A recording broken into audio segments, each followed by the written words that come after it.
नमस्कार दोस्तों, आज आया हूँ साइंस की टॉपिक खनिज लवण को लेकर। दोस्तों वीडियो के लास्ट तक बने रहना है और समझना है कि किस तरह से खनिज की पूरी जानकारी हमें मिल जाए। तो दोस्तों आज जो है ना खनिज पे चर्चा करते हैं, क्योंकि पिछले क्लास में हमने कैल्शियम, कार्बोहाइड्रेट, प्रोटीन, वसा, विटामिन पे बात कर ली है। आज का क्लास होगा खनिज लवण पे।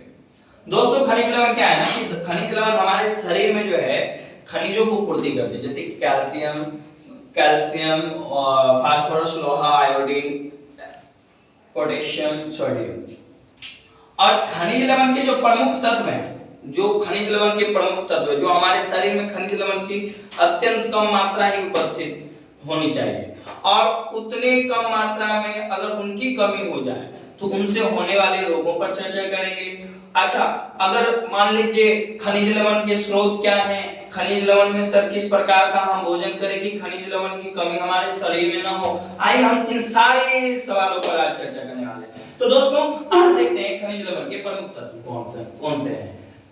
कैल्शियम, फास्फोरस, लोहा, आयोडीन, पोटेशियम, सोडियम, ये खनिज लवण के प्रमुख तत्व हैं। खनिज हमारे भोजन में विभिन्न लवणों के रूप में पाए जाते हैं। खनिज हमारे भोजन में विभिन्न लवणों के रूप में पाए जाते हैं। अच्छा देखिए, जैसे कि सेब खाएंगे तो सेब में क्या पाया जाएगा? सेब में हम लोगों का क्या पाया जाता है भाई, बताओ जल्दी।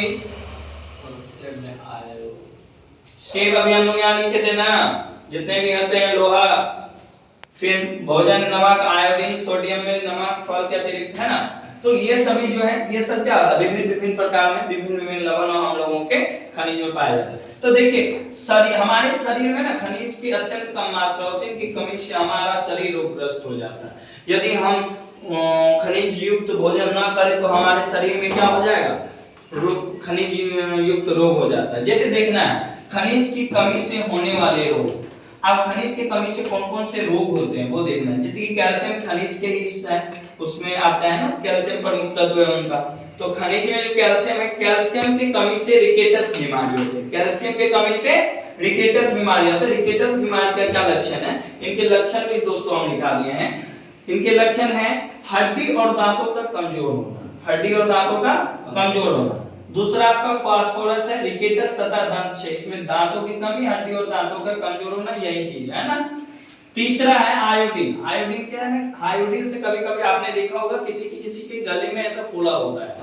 वो जो फूला होता है ना, तो आयोडीन की कमी से होता है। उससे हम लोग घेंगा रोग कहते हैं। कौन सा रोग कहते हैं? घेंगा रोग कहते हैं, जो कि गले की ग्रंथियां यानी थायराइड, क्या थायराइड का फूलना, बच्चों की मानसिक विकास ना होना। जिन बच्चों को घेंगा होता है उसकी दिमाग जो है ना, मानसिक संतुलन, मंद बुद्धि होती है, वो बच्चे बहुत धीरे धीरे समझते सीखते हैं। लोहा की कमी से क्या होता है? एनीमिया। एनीमिया क्या होता है कि हमारे शरीर में रक्त की कमी हो जाना, शरीर में खून की कमी होना। किसकी कमी से होता है? लोहा की कमी से। इनसे होने वाला रोग, लोहा की कमी से होने वाला रोग एनीमिया, रक्त की कमी। सोडियम, देखिए सोडियम और पोटेशियम जो है ना, सोडियम और पोटेशियम के कारण क्या होता है, इनकी कमी से हम लोगों को मिचली आती है, दस्त आना, पतला पैखाना होना, है ना। आप देखिए ये मिचली और उल्टी दस्त, कभी कभी आप लोग देखेंगे किसी को पूरा एकदम मुंह से भी जा रहा है ना, बाथरूम भी बहुत ज्यादा होता, पतला पैखाना होता है। तो वहां आप ये देखिए डॉक्टर का भी काम आपको कर रहा है कि आपको किस प्रकार का भोजन करें। इस पर आप किसी को दस्त आ गया बहुत ज्यादा, तो हम क्या करते हैं, उसको मेडिसिन कॉर्नर पर जाके मेडिसिन लाते हैं। मेडिसिन में क्या मिलता है? मेडिसिन में आपको इससे युक्त मिलेगा, जैसे सिर में चक्कर किसी को देना, पतला पखाना होना, शरीर में जल की कमी, तो उसमें आपको सोडियम पोटेशियम का क्या करता है, मिक्सचर से देता है, ठीक है ना। उसी से आपको जो भी टॉक्सिनेंट होता है वो देता है। तब उसी से जो मान के चलिए सोडियम का टैबलेट दे दे, पोटेशियम का टैबलेट दे दे, वो हमारे शरीर में जाके पूर्ति कर देगा, बस रुक जाता है। अब देखिए ये खनिज है और इनके स्रोत हम किस प्रकार से भोजन करेंगे, किस प्रकार का भोजन करेंगे कि हमारे शरीर में खनिज की कमी ना हो। अगर हमें कैल्शियम हमारे शरीर में भरपूर मात्रा में रखनी है तो दूध तथा दुग्ध उत्पाद जो भी दूध से बने हुए जितने भी सामान है, हरी सब्जियां, साबुत अनाज, ये खाना जरूरी है, ठीक है ना। फास्फोरस की कमी में भी दूध एवं दुग्ध उत्पाद, मटर की फली, अनाज, बादाम, केला, हरी मिर्च। लोहा में मांस, कलेजी, अंडा, हरी पत्तीदार सब्जियां, सेब, अमरूद, केला, है ना, केला। आयोडीन में मछली, समुद्री भोजन, नमक। सोडियम में नमक, फल के अतिरिक्त सभी प्रमुख भोज्य पदार्थ और पोटेशियम में केला।